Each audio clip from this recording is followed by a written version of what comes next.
Welcome to Rates and Barrels. It is Tuesday, May 7th. Derek Van Riper, Saris, Britt here with you on this episode. We dig into the AL Central, at least the four teams that have a chance of going to the playoffs from the AL Central. We'll save the White Sox conversation for later in the year, maybe after the trade deadline. We'll talk about how the early stages of their rebuild is going. So a lot of Guardians, Twins, Royals, and Tigers talk today. We're going to take a look at players we were wrong about. And by that, we're going to focus on players we saw a lot who exceeded our expectations. Got a few interesting names to share there. We're going to start today, though, with the return of Walker Buehler from his second Tommy John surgery. You and I were talking about his rehab assignment and how the velocity wasn't where it was pre-surgery, but his first start back against the Marlins on Monday night, 94.3 to 97.6 on his four-seamer, a 95.9 mile per hour average. One thing that was mentioned was that the adrenaline is not necessarily there for some guys as they go through rehab starts. And maybe there's also the aspect of just feeling good, knowing that game doesn't count and just trying to get through it, just kind of getting your work in, almost like spring training in some ways. So how encouraged are you just by seeing those velo numbers from Buehler in that first official start back? Pretty good. I mean, he got his fastball back to the same, actually better velocity than he had in 2022. As an average in that game, 95.9, according to Baseball Savant, had the same amount of ride on the fastball. So a lot of the same shapes on his pitches. One thing that was a little bit different was he threw the cutter more often than the fastball. And that's part of a league-wide trend to throwing the fastball less often. But in this case, I wonder if that makes it different as a hitter, if you're going to sit cutter against him, or if you're going to sit four-seam fastball against Walker Buehler. That's going to be a big difference in what type of pitcher he is. If you sit cutter, then everything bends. He's kind of a cutter, slider, curveball guy then, and then you're trying to avoid the four-seam. If you hit the four-seam well, though, you're going to be sitting that. What other thing? What did you say the max was? The max was 97.6. Wow. His average was 95.9. That is really close to his max. So that is stressful on the arm. I mean, I just have to say it. Like, it's a lot of spin. It's really close to the max. These are the things that we've seen associated with injury. But, so here's my question. I'll throw this one to you first, Britt.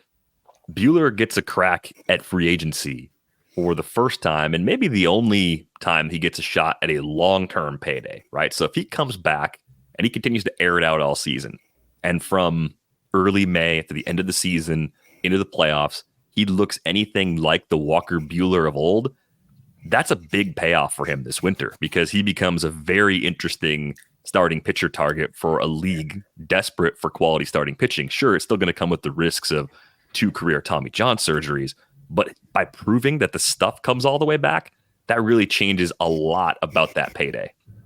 It does, though. I don't know as a front office person if you feel confident enough to give him this very long, big payday, right? I think what you may look at is a deal that has a lower AAV and that has a lot of built-in incentives to it, because he is coming off 2 Tommy Johns. And I don't know, have you guys done the legwork on what guys get paid that reach free agency with 2 Tommy Johns? It's got to be a pretty small group, honestly, because we are just getting into the era now where guys are having second Tommy Johns and coming back. For a while, it was very much a coin flip.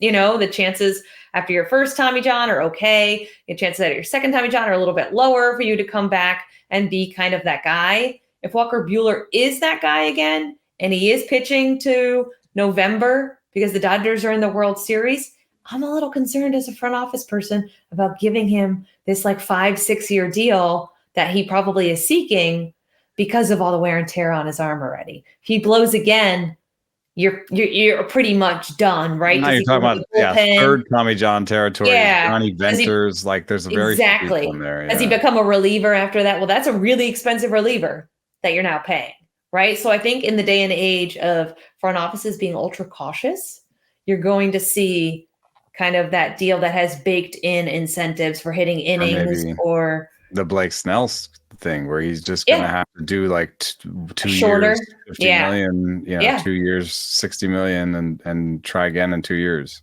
Yes. Or if he doesn't feel comfortable with that, I do think there is an avenue where front offices would commit to something as long as he's pitching, right? So you bake in those incentives and you're like, all right, as long as he's pitching. But I do wonder, because there hasn't been nearly as much research done on these second TJs that we are now going through, like how much time does this buy you now, right? Mm-hmm. Because we know the longer you put off breaking, the better off you are. Now so we're the shorter time between Tommy Johns seems like exactly. a bad thing too. Yeah. Yes. So, I mean, on the flip side, you think like the things that the surgery itself is getting better. You know, they're now doing like the brace plus the Tommy John, and like, you know, I do think some aspects of rehab are getting better, but it is. But we're doing things that continue to make us broken. Like you said, he's pitching at his max. Mm-hmm. He's spinning the ball. It's like kind of, you break, we fix you, you break, we fix you. Well, how many breaks can these guys take? Mm-hmm. I think we are, over the next 10 years, really going to see a lot of second Tommy John guys and probably have a lot more data for people to research and look at, what third Tommy Johns will become more common. Yeah, which used to be seconds used to be a death sentence, right? Now, right? And now we've adjusted. Third was like, oh well, you're Jose Rio or Johnny Venters or Brandon Beachy or something. Like it's a bad list. The third three Tommy Johns. So if he goes out and has a good year, like you guys are savvy guys. If you're a GM, are you able to look an owner in the face and say, we're going to spend a good chunk of our offseason budget committing to 5 years of Walker Buehler? I would love to do the 2 and 50. Yeah. The 2 and 60, but 5, I don't know. Yeah. You could even do the 2 and 50 or 2 and 60 in a way like Britt described, where you add incentives for innings pitched that could make it more like 2 and 70 or 2 and 80. And then he becomes nearly the highest paid pitcher in the game and then he still gets his 80 million in 2 years. He gets another contract after. He still gets his 100 million, but you are not on the hook for 3 years of, $30 million a year when he's, maybe not coming back. Yeah. I wonder if this sort of outcome ends up being the type of thing that slowly gets some pitchers to reconsider their approach and how they train and their willingness to break down in the pursuit of maximum Just velo look at what Jordan Montgomery got the same deal as Blake Snell. Right. And it's still not a good deal. Even. I think it was worse. Yeah, it was like 1 year with it's basically a 1 year deal because there's an opt out, right? So Jordan Montgomery doesn't throw as hard as close to his max, doesn't throw as hard, hasn't been as injured, but doesn't have as good stuff. Like look at the Jake DeGrom deal. I wonder if the $180 million. I wonder if the other corrective action for the players ends up being the next CBA really making that push to shorten up that path to free agency. Because if it takes you 6 years to get there, they've tried that every time, I think. One of these they're not getting that without a cap. Have to try it. They're not getting it without a cap. That's not going to be great either. But they kind of have it already because of the luxury tax thresholds. They have I guess they got a little bit of it. There's the rule about if you are top 3 in the rookie. Right. Yeah. You get a handful of guys though. This is something. These injuries affect the entire pool of pitchers. So speeding up that timeline to free agency. Fight for like Super 2 for everyone. So eliminate Super 2, but basically make everybody Super 2. Yeah. Honestly, I think the easiest path is through MLB, who wants starters to go deeper, who wants the return of the starter. I think you have to change the rules, like we've talked about before, to value, again, innings pitched. You'd rather have a guy go 7 innings than a guy go 5 and strike out 10, right? You need to get to a place where the game is valuing that again. And when the game values that again, front offices will value that again. And then players will say, they don't care how many guys I strike out, but if I go 7 innings, that's a bigger deal than going 5. We'll see. We did have Dominic had an interesting reader response to our last time when we talked about this, like the double hook, for example. Yeah. And he basically took the math of the extra inning and pointed out that, what the DH's extra plate appearance, what that's worth may not actually be worth what the pitcher would give you in the extra inning. Like it might, the math might still be, I'd rather have 5 and 10 and lose my DH, So, that's true. And that's what I was saying. It's like, even with my best approach with the double hook and the active rosters and, trying to tell everybody have 100 throw 96, sit 96, have 100. Like, even with that, I would be pessimistic that I would affect that much change. Yeah, it's the ongoing debate, the big question in baseball that doesn't seem to have any sort of short-term solution, but nice to see Walker Buehler back nonetheless, and the Dodgers rotation looking a little healthier now. You got Glasnow, Yamamoto, Buehler, Paxton, Gavin Stone in their 5 right now. Bobby Miller threw a bullpen session Friday, according to Fabian Ardaya from The Athletic, so don't have a firm timetable for Miller, but it sounds like Miller maybe is weeks away from returning as opposed to months. That'd be a nice way for the Dodgers to possibly go back to a 6-man rotation, even if it's temporary, as they try to keep everybody fresh for a postseason run. Let's move on to our main topic for today, choosing your fighter in the AL Central, right? You've got 35 games. You've seen these 4 teams. You've seen the Guardians, the Twins, the Royals, the Tigers. You got a good sense of their strengths and their weaknesses, I think, at this point in the year. We'll start at the top of the division. Guardians have a 2.5 game lead over the Twins right now, entering play on Tuesday. As I start to look at what's different about Cleveland, it's really the pleasant surprise of their bats. They're tied for 10th in WRC plus at 105. They're tied for 13th in homers with 36. Last year, they only hit 124 home runs all year. And they've got 36 entering play on May 7th. So the first question is just, how is this happening? I mean, they've had Stephen Kwan get into a little more power early on. Josh Naylor's been great. José Ramírez has been himself. Got a couple guys like Tyler Freeman and Will Brennan popping a few homers as well. How sustainable is that? Because I can buy into Josh Naylor getting better. And I believe José Ramírez is elite. But I don't know if I trust guys like Freeman and Brennan and Kwan when healthy to be 15 to 20 homer guys, kind of rounding out the back half of that lineup. Yeah, Kwan just hit the IL yesterday, right? Mm-hmm. So that kind of hurts them a little bit. I think they've shifted a little bit. I think they were one of those teams who saw the new rules coming and were obsessed with contact, and they did it at the expense of power. And you saw that show up last year, where organizationally they had no power, and they lost so many games because they offensively couldn't get it going. And I think what you're seeing this year is a little bit more of a marriage between the two. I don't think Cleveland's ever going to be a team, because power is expensive, that is going to probably lead the majors in the home runs, right? Like, you look at it from them being, like you said, 13th, them being in that middle ground is so important, because we know their pitching's almost always there. And they're doing this without Shane Bieber, which I think is remarkable. I think when Bieber went down, a lot of people kind of wrote them off, myself included. And you look up and they had that hot start. They are coming back down to earth here a little bit. I don't know, like you said, Derek, if this is going to be something they could sustain over the long haul, but I think they are a better team this year than last year. I think they are a deeper team this year than last year. And I think they've done a really nice job recognizing the flaw in saying contact over everything. These new rules do emphasize contact, but you still need guys to hit the ball out of the ballpark. You still need guys like Ramírez to go and slug, because that is the quickest, most efficient way to win games.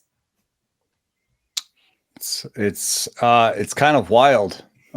We talked a little bit about random 1-year changes in park factors, and last year Cleveland had 17 homers in March and April. That was 29th in the big leagues, and this year they had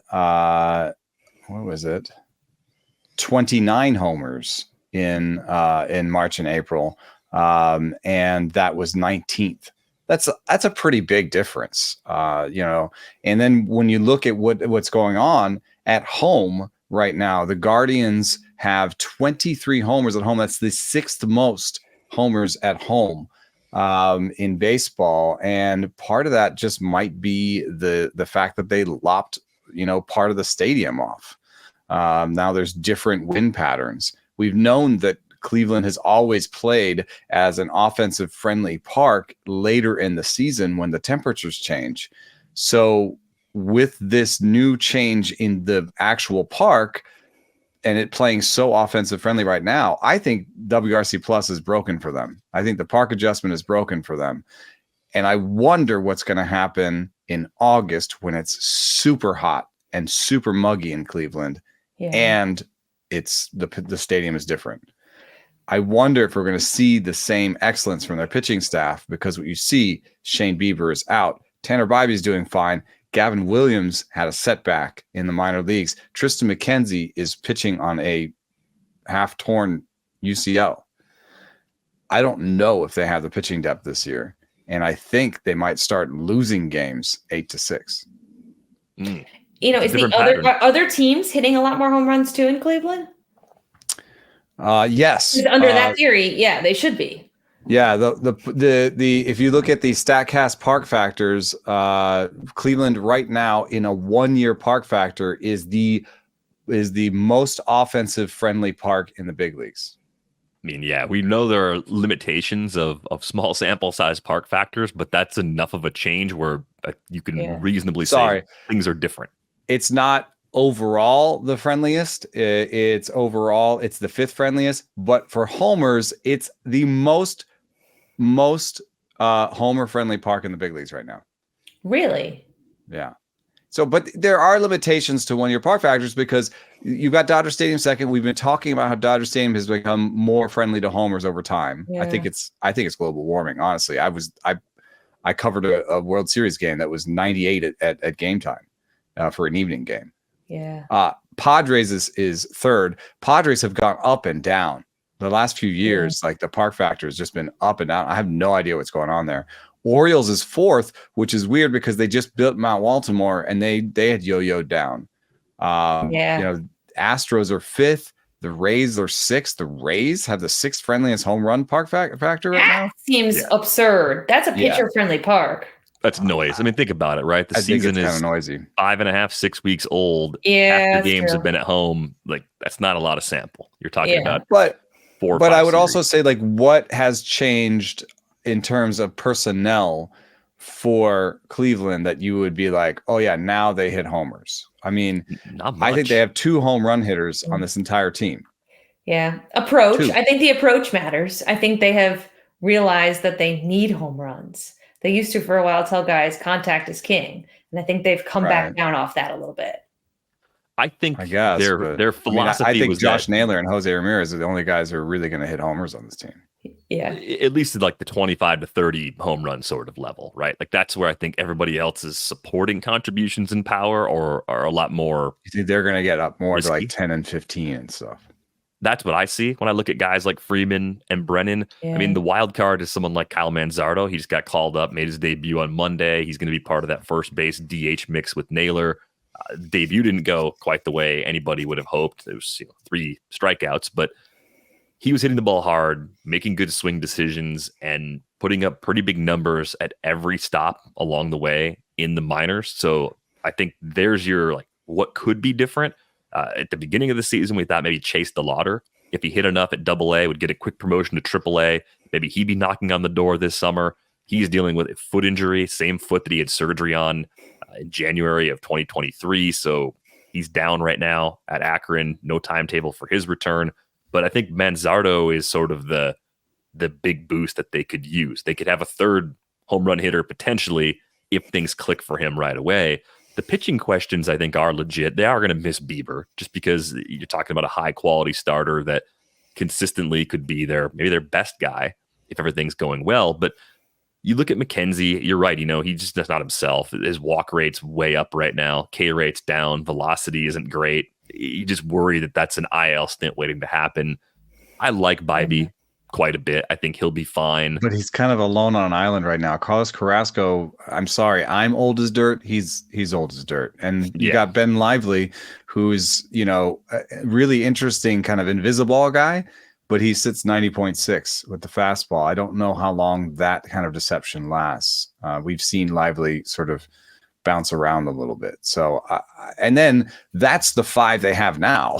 Like, I don't know what's in the cupboard. Hunter Gaddis, like Tyler Beatty, like who's Xavier Curry? I don't trust the cupboard anymore. Yeah, I think that's where my skepticism with the Guardians is. I generally think they're a little better than they were last year in the lineup. And Bo Naylor is off to a slow start. I think he'll be better than he's been so far. That's one more quality bat. Andres Jimenez could split the difference between 22 and 23. He's a solid player. You're not really looking for a lot of power from him, but he's a good all-around offensive player and a good defensive player. That's the one thing that does sort of hold things together, or at least makes the pitching staff round up even as they lose guys. They're at least a league average defense with the potential to be a little bit more. The thing that jumps off the page, they are 6th as a pitching staff in strikeout minus walk rate at 16.4%. I don't know how they're going to get that to continue. That seems like a mirage. Ben Lively's success to this point is a big part of that. The bullpen's really good. That would be the other takeaway, right? They still have Class A. They kind of have this ability to find and develop guys. Cade Smith is really interesting. They added Scott Barlow.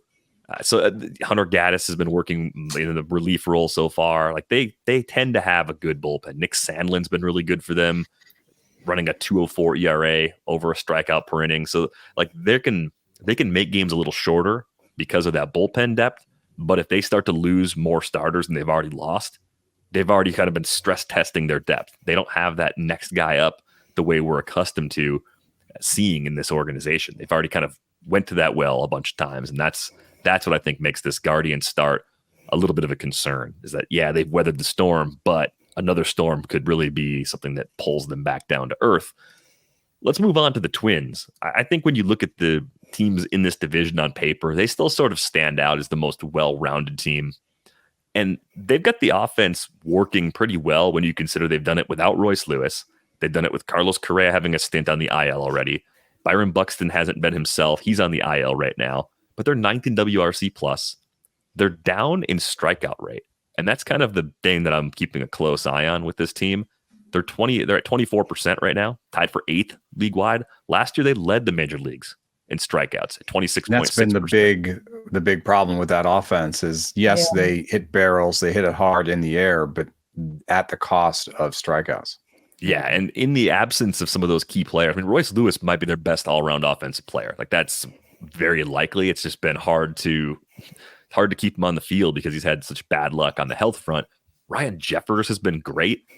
Trevor Larnach has basically been the player that everyone wanted Matt Wallner to be during draft season.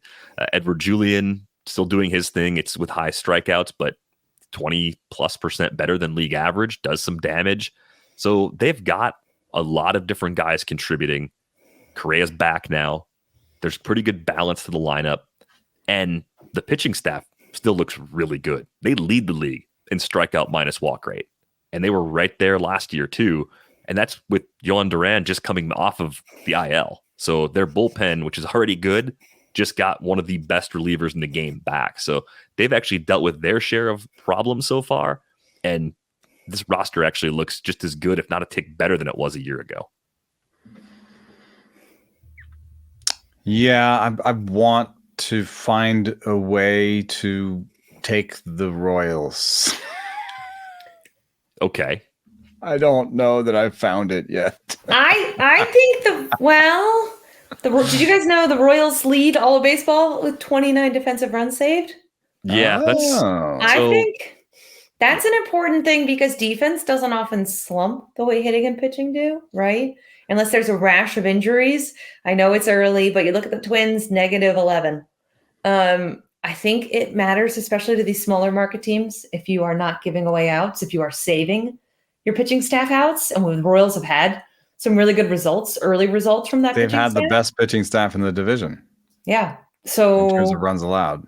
So if they're going to be able to sustain that, I think a big part of that is keeping the defense the way that they've been. I think the next closest team, let me see, I was just looking at it, was the Dodgers at 25. That's a pretty impressive stat for the Royals to be that far ahead of the next closest team, which is also the Dodgers. And then you look, and it's a while before you get to a central team. The Guardians are +15. So, if you're looking for a way, and I am too, to kind of pull for Kansas City, I think there's some things to like there. I guess the one thing that bothers me is that I think depth matters over the course of 162. And I know that the Royals are doing a lot of work under the hood in terms of trying to make their player development better and trying to make their pitching development better in particular. Yeah. But I don't know that they're there yet. And so Yeah. when you look at the depth charts, for the Twins, you see Simeon Woods Richardson, who's pitching well right now. You've got Louis Varland, who there's some nice things to say about him, but he's working through it right now in the minors.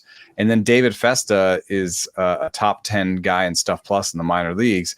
And he's been really working on his command, and it's been showing recently. So I would say that they have 3 guys that are sort of 5, 6, 7 that are better than any of the 5, 6, 7 on the Royals. I mean, the Royals right now are kind of got Alec Marsh there. They've got Daniel Lynch. I don't know, Jordan Lyles.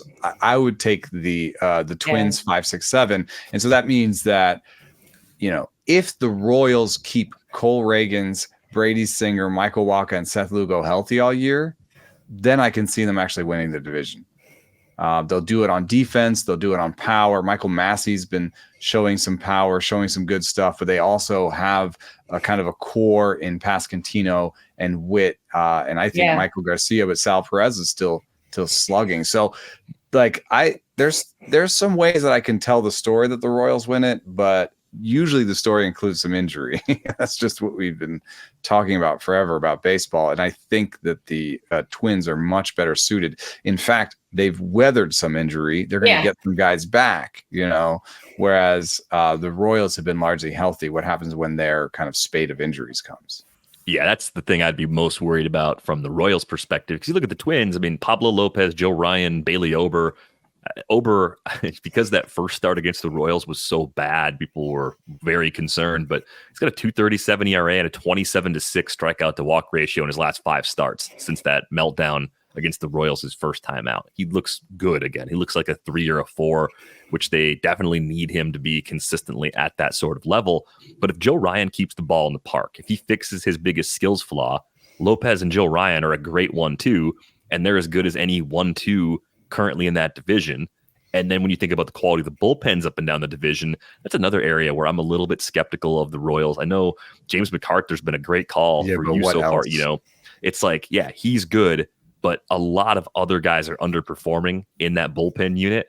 And if you have a couple of spots in the back of your rotation that are a little bit weak, that A bullpen is going to get overtaxed really quickly. I do think when I look at the Royals right now, I could see some similarities to the Diamondbacks of a year ago, because to Britt's point, their defense, by whatever metric you want to use, is very good. It could be the best defense in the league. And the consistency of that group, paired with a few younger hitters that should be better going forward than they've been so far, between Vinny Pasquantino and Michael Garcia, gives them a lot to put around guys like Sal Perez and Bobby Witt Jr. And I owe Salvador Perez another apology. Like, every time I count that guy out, he comes in, he mashes, he shows up with like 25 to 30 home run power. He's a great run producer. He doesn't have to catch as much as he used to, but he's still a really good hitter. So you've got your superstar in Bobby Witt Jr., kind of playing the role of Corbin Carroll from last year's Diamondbacks team, if you want to make the side-by-side comparison. You have this other great veteran pillar in Sal Perez. You have these other young guys on the rise. I don't know if their secondary veterans are quite as good as what Arizona had in their lineup last year, but I'm with you on Michael Massey. I think he is kind of interesting as someone that could be better than people realize. And I want to see how aggressive they are midseason. I mean, they were the team that got Cole Reagans for the Aroldis Chapman rental. And Reagans just looks like a steal. He's picked up right where he left off last year. Looks like kind of a 5-WAR sort of starter, what they which is have an amazing pull. What do they have to use to buy, though? Yeah, that might be a problem. They might have to make really marginal trades. Really marginal trades. Oh, their systems prospects. And they already win all in this winter and spent, for them anyway, they spent a bunch of money. They spent over $100 million. Let me just flip the script real quick, though, on the Twins. Byron Buxton, what if he's never the same again? They've been dealing with him not being the same for years, though. He's never he's been so injured, unfortunately. They've had to do everything they've done for most of the time he's been on the roster without him, because he's been on the IL. Yeah. Yeah, you're right. Royce Lewis, late May. There's something with like Correa, Lewis, and Buxton being important to them, and also maybe the frailest players in the big leagues. Yes. Yeah, like the most unlucky and injury-prone trio of three important position players a team has at this point. Yeah. I think that's a fair statement. I like if all they three of those only players. have one of those guys going forward at any time, I don't fear this offense. I think that's fair. I think, again, like we said, the Twins on paper are deeper and better, but there is a path for the Royals here. I think it's staying healthy is just a big part of it. And then maybe some improvements from guys who underlying stats like Massey and Garcia. Like, really, if Massey and Garcia put it together, then is there not? I know the projections don't agree with me. I've looked at this, but is there not a chance that you might take the Royals offense in a neutral stadium? With a healthy, let's say you get one of Correa, Buxton, and Royce Lewis. So you're building a Twins lineup with one of those guys. And I'm saying the Royals are healthy. They have all their guys. Well, if the Royals are healthy and have all their guys, that probably closes the gap enough if we're only talking about one of those Twins. I also think it makes a big difference as to which one it is. If it's Royce Lewis, that's a huge difference than if it's just Buxton healthy or just Correa healthy. Yeah. That matters. Like Royce Lewis on a per game basis, and it hasn't been a large sample, looks like a superstar. Mm-hmm. That's why people were chasing him as an early rounder in fantasy. That's why the Twins are so excited about him. The other thing with the Twins that I think people are sleeping on a little bit right now, because none of these prospects were guys that you expected to see early in the season. They have Brooks Lee currently on the IL in the minors, and they have Emmanuel Rodriguez at AA right now. And Emmanuel Rodriguez looks really polished. Really, really polished. There's power, there's speed. He's running a 500 OBP at AA right now. That's a 21-year-old, which is bananas. So you could look at Rodriguez and Lee and say, there are two more impact position players that could be joining this lineup before the end of the summer.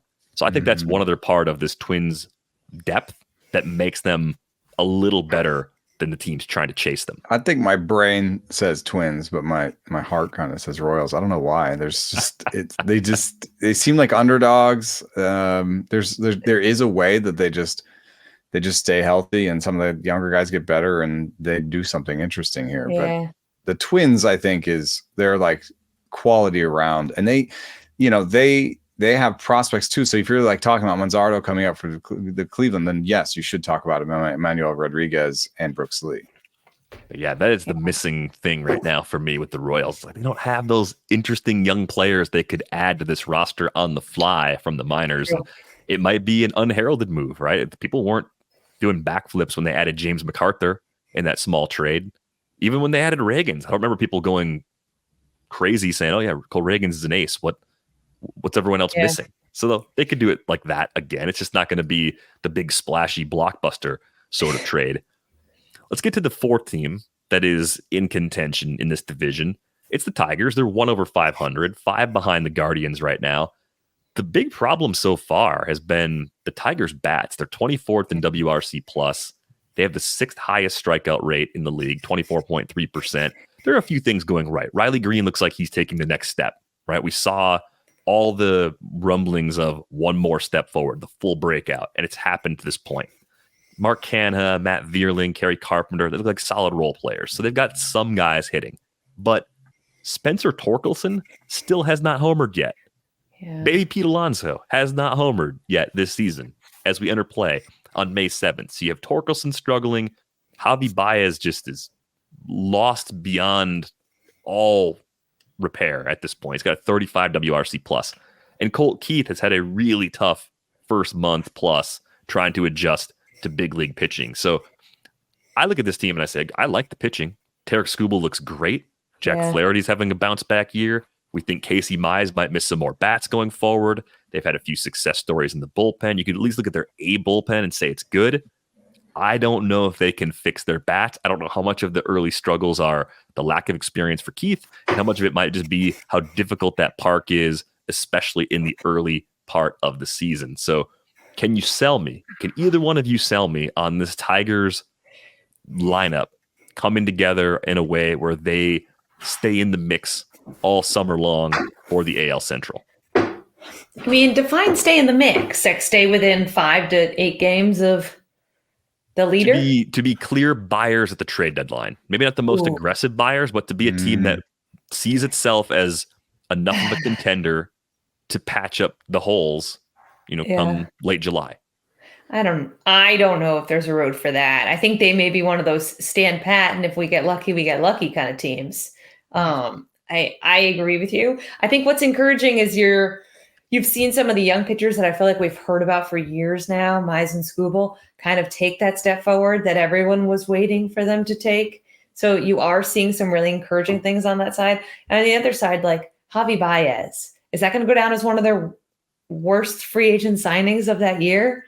Like he's just not the guy they need there. He's not the guy on the field. He's not the guy off the field. He really hasn't been a difference maker there, and they badly needed a difference maker there. That is why they signed him in free agency to that contract. So, you go through this position player group, and to me, it doesn't strike a whole lot of fear. I know we were just talking about the Royals and how, there's not a whole lot of depth there. And, the Tigers, I think, have some interesting guys in the minors. I just don't see them making these big. They're not the Orioles. They're not going to call up guys who are going to make actual big impact at the big league level. And I don't see this ownership group thinking this is the year we go in. Scott Harris is a very new age, cautious GM. I think they are big on building something here. And I don't think they're going to be a team that says, well, we're close. Let's get a bat at the deadline. I also think if you look at the last couple deadlines, there's been barely any impact bats. Less and less teams are willing to part. Mm-hmm. If you want a reliever, July is a great time to get a reliever. You want a rental starter? Sure. Yes. But the impact bats, those are largely going away. Josh Bell was the prize of the trade deadline, right? Was that last year? There's just not a whole lot there to upgrade. So I don't see a path where the Tigers are atop the AL Central. I think they're interesting. I think they're headed in the right direction. They fooled me 2 years ago, as you guys know. I thought they were headed in the right direction then. Then they dropped the ball, took a little break. Now I think they're pushing it right back up the hill, but I still think they have a little work to do.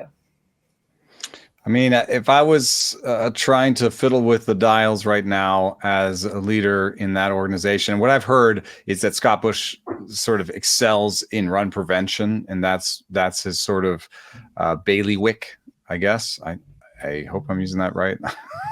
It's one of those words you use and you're not sure you know what it means. Anyway, huh? I said judges. I have no idea if you used that correctly. Okay, good. Nice. Anyway, he's supposedly good at run prevention. What I would be doing is fiddling with the dials in run creation. I would send Parker Meadows down right now to try and find it. It doesn't look very good. I think Colt Keith, there's just a little bit more there to put your hat on. Like, for example, the walk rate and strikeout rate are fine, so you're just like, you're talking about quality of contact, and sometimes he can unlock something there. And then, once maybe the corresponding move for Parker Meadows is taking Josh Young up, Jace Young, Josh Young's brother, and bringing him up because he's in AAA. It doesn't seem like he has a lot more to work on in the minor leagues, and he could infuse this team with a little bit of upside. Right now, the only people really playing well are Riley Green, Mark Canha, Kerry Carpenter, and Matt Vierling. If you put Wenzel Perez in center and you put Young at third, maybe you can start to field a lineup that has, more than half of the lineup is above average. And then you can let Colt Keith, sort of hang out at the bottom of the lineup and try to figure it out. So that would be a move I would make right now. It might sound like panic, but it is May 7th and they have a winning record, and Parker Meadows does not look good and Young does. So, and I think this is the kind of roster with enough flexibility where you can actually make that move. Yeah, I think there's also with Colt Keith, I know the quality of contact hasn't been there, but the sub 20% strikeout rate for a guy getting his first look at big league pitching, he only spent half a season at AAA. So it's not like he was there for a full year and destroyed the level to a degree where you said, oh, he's obviously going to just crush it from the jump in the big leagues. But I think the overall makeup of what he's done, even though he's underperformed, leaves the door open for a much better run throughout the rest of the season. I mean, he's think it's still a question of projected to patience. be around league average going forward. So some projections even better than that. So yeah, by process, sort of holding it all together. But yeah, I do think Jace Young could be pretty interesting. You and I have talked about Justin Henry Malloy as the kind of player that if you can find a way to just not have to play him in the field, you should see what he can do with the bat. He continues to be more than 30% above league average at AAA Toledo. So at some they don't point, seem you to have to figure trust that him for out. some reason. I mean, even in spring training, he was shipped out a little bit earlier than you expected, and like I don't know. I think it's the glove. I think Yeah. it's the lack of a true defensive position. So I don't know, man. Like I'm still looking at them as more of a long-term riser as opposed to a short-term riser. But if they're going to get there this year, it's because some of those young guys did take a step. Torkelson gets back to being the guy we saw throughout the second half of last year. Keith sort of figures it out, and the pitching just keeps doing good things. Like it's going to be pitching first. They don't quite have the defensive chops of the Royals, kind of more of like an average defensive team, but I think the quality of their pitching on the whole is actually a little bit better, so they can offset it that way as far as run prevention goes. It's a surprisingly good division. Like we thought this might be really obviously the Twins and nobody else's. Mm-hmm. So how would you rank them if you had to decide today? What's the order of finish? I know you both seem to like the Royals. Are you actually going to take them and have them win this thing? I'll put my money where my mouth is. I'll say I'll put them in there. Okay. I'm the king of waffles, so I'll go Twins, Royals, Guardians, Tigers. I'm gonna go Royals, Twins, Guardians, Tigers. So we all agree here that the Tigers aren't going to be buyers at the deadline. They're going to be stand patters. I don't think so. Like, I don't even know if the Guardians will be buyers at the deadline. Like I don't know if the Royals won't be. So like we may not have be a lot of stand pats. Yeah. I could see the Tigers making a move, but not necessarily making it for a rental. It might just be, hey, this trade makes us better in the long run. It made sense for us, helps us now, helps us later. You know, we're still looking at 25 and 26 as the bigger part of our window, the early part of our window. Would it, like they do seem like a candidate to maybe trade a pitcher for a bat. But you know, all of their pitchers are so young and so far from you know, even arbitration. What have I got here? So Tarek Skubal is in arbitration 2 more years, but you're not trading him. He seems like the ace. No, you need him. Right. And so whereas Mize is interesting. They've only got 2 more years of him because of all the injuries. Would you consider this year and next year, or 2 after this year? Well, they've got 2026. That would be a really valuable piece. I wouldn't trade him then. Do you go to the system and trade Jackson Jobe or Manning? No. He has DeGrom like upside. How about Manning? I can't find. He's not on the active roster, so they have him for a while. He's got a little over 2 years of service time, so they should have 3 more seasons of Matt Manning. They're almost too good, maybe, but they're almost too good to trade. Got to give something to get something. What would they? Who is selling? Oh, like a Jazz? You could go that route, or you could go to Baltimore, get one of the excess hitters from the O's. Wow, try to get like Norby or make the trade that the Marlins never made with the Orioles that we tried to speak into existence for all of last season. Like a real bat for a real arm. Yeah, that'd be fun. I'd be on board with that. I'm going to put the Twins in the driver's seat. I think they're going to win the division. Give me I'm going to take the Twins, the Royals. It's probably because you're talking me into them.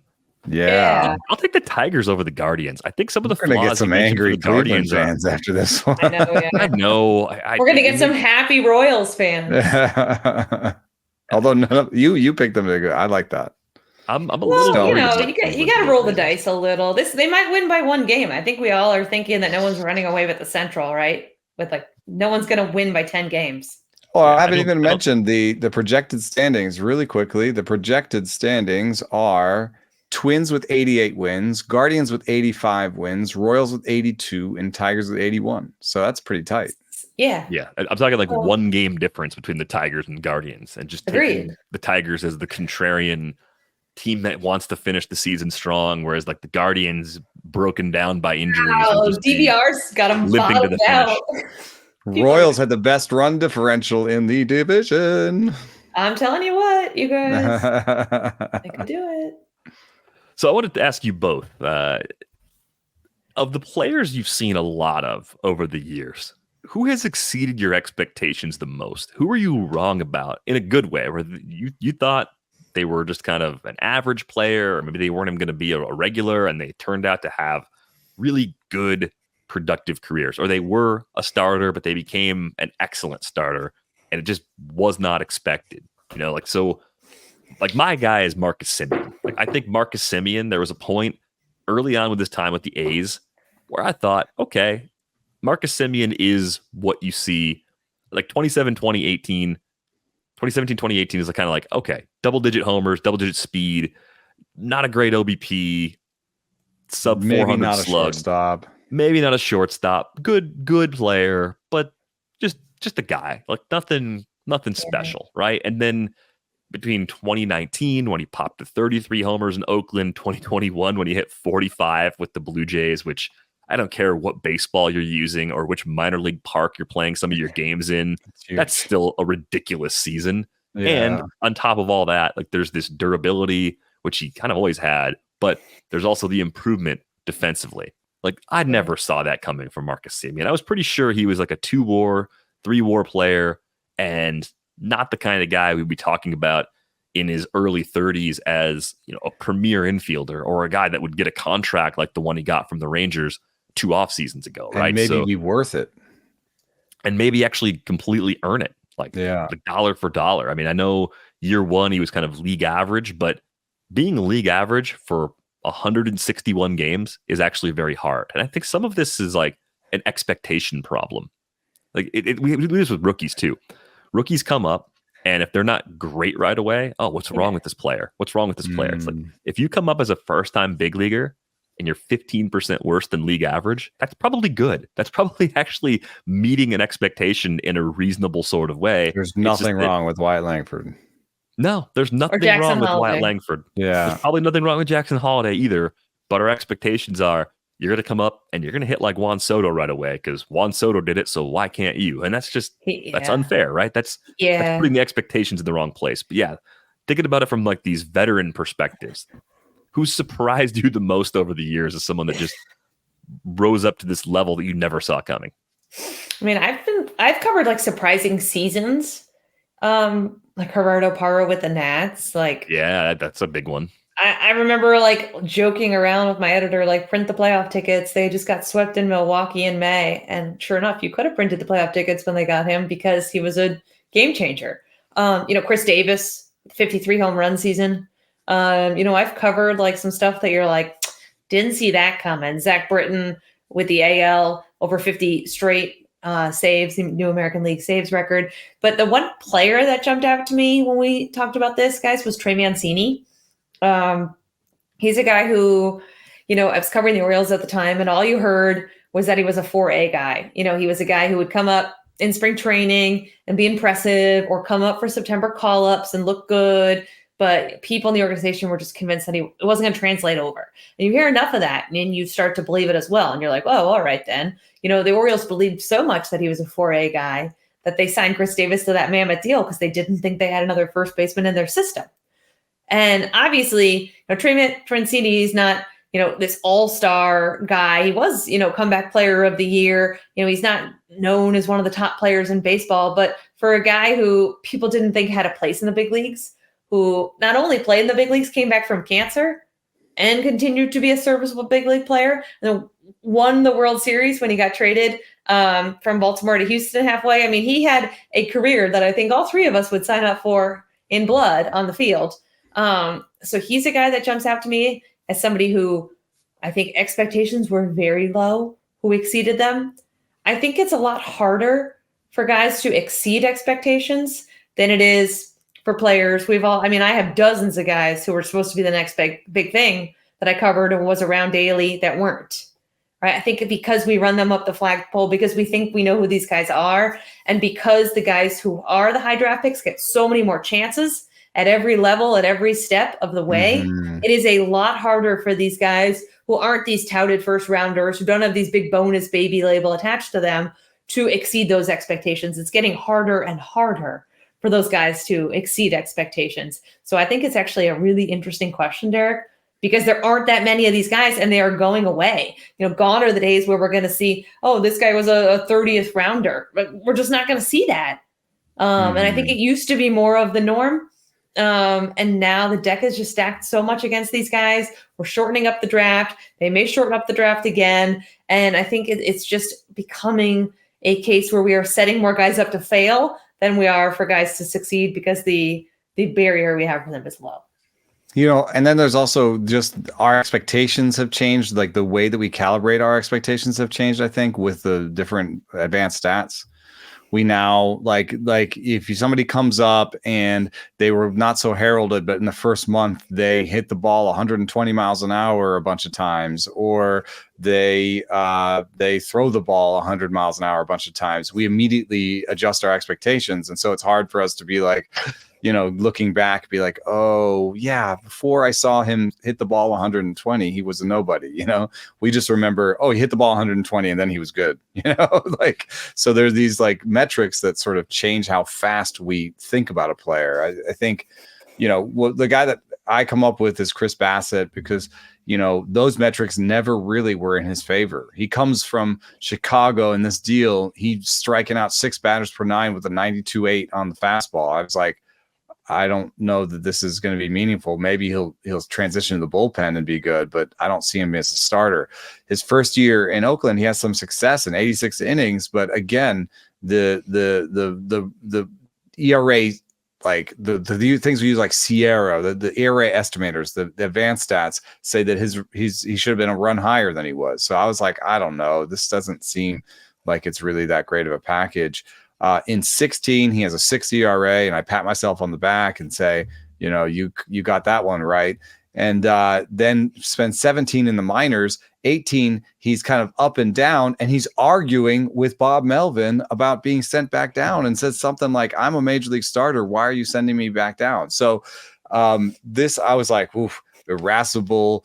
Like everybody loves Bob Melvin. He's one of the few that I've heard say anything like this against him. He's still only throwing 92, 93. I counted him out totally. 2019, in the year of the rabid ball, he has a 3.8 ERA and 144 innings. And I had to kind of reevaluate a little bit. And since then, I've still been mostly wrong on him, even though I've said, okay, he's a credible major league starting pitcher. I've been fixated on the velocity. I think I've overthought him too much. And he's a guy that has, 5 pitches. In fact, he kind of reminds me a little bit of Marcus Semien, which is like just high work ethic, works hard, has a bunch of skills, and has tried to hone each of those skills. In his case, it's 5 pitches, 6 pitches. He's found a way to sort of bing, bing, bing with the 6 pitches. Marcus Semien, in his case, it was like, if I get the glove up, they'll give me the chances and I'll refine the bat over time. But it's because he was fast and hardworking. I think hardworking is sometimes like a little part of this. And it's really hard to nail that. You look at watch a guy for a week. Are they hardworking or not? Decide for yourself. Yeah. Like watch your next favorite player and decide if they're hardworking or not. I don't know how to do that. It takes time. I don't either. And even when you're in the scouting world, I think you're often dependent upon what people around a player say to sort of round out what you assess from watching a player effort-wise. But they have reason to tell you like what they think based on their own bias. No, I think that they would have reason to tell you to fluff them up. Like if is your high school coach going to tell you scout that you don't work hard? Right. Yeah. And if you're coming out of a college program, then the college coach is going to tell you, oh yeah, he's great. Our program is great. Tell everyone how great Georgia baseball is. All 3 are college guys that were drafted reasonably late. Bassett, a 16th rounder out of Akron, which is just like to have the career he's having is pretty remarkable. Semien was a 6th rounder, I think, out of Cal, and Mancini was like an 8th rounder out of Notre Dame. And I do think there's something to be said for the expectations being different for guys that played college ball and guys that didn't. They tend to be lower because they're older. I don't know if that's necessarily right. Also that they would hit the ground running a little bit more because they've had more seasoning. Yeah, and it's kind of like it's still it's still a tough adjustment. I mean, college is a metal bat. Like that alone seems like a pretty big adjustment to make as a hitter. I realize there are wood bat leagues. A lot of those guys playing in the summer, like the Cape, Northwoods, all those different types of leagues. But I don't know. Like the college season is such a different time of year, different structure. Like I think we want everyone to fit into models and molds, and they just don't. And that's where we get these guys that are outliers that surprise us. And then we put the weight of the world on 18-year-old kids that do some of the things that you talked about. Oh, well, we got this kid in high school that's posting a 110 max EV. We get this kid in high school that's touching 99 in the radar gun. And that puts the expectations just unbelievably high, because the age adjustment for that as well. If he can do this now, what will he be able to do when he's 22 or 23? And that's where I think we fall into trouble. It's just adding layers upon layer. Like we have people who are really good at scouting and writing up a detailed scouting report of what players do well. And then a lot of us jump in on that and try to bridge the gap to what current big leaguer is that like? Like comps seem very dangerous. They seem very problematic because every player is unique. And if you try to put into a bucket, really helpful in a player development standpoint. If you tell a kid, hey, we want you to make the same adjustments that like DeGrom did, or, like we want you, like you saw this guy make this adjustment, you can do it and you could be like him. So in a player development context, it makes sense. And in the scouting context, it's like cribbing. It's a short, it's like what's it called when you use like a shorter word for a longer word? Like it's a shortcut. It's like instead of me explaining to you all the things this guy does, I can say, oh, Brandon Phillips. I see a young Brandon Phillips. And then you can be like that. I can say a lot more with one thing than I could if I was like, oh, athletic, might play beyond what you expect out of his KBV, like this, that, and the other. So, but they are really rife with problems. Racism,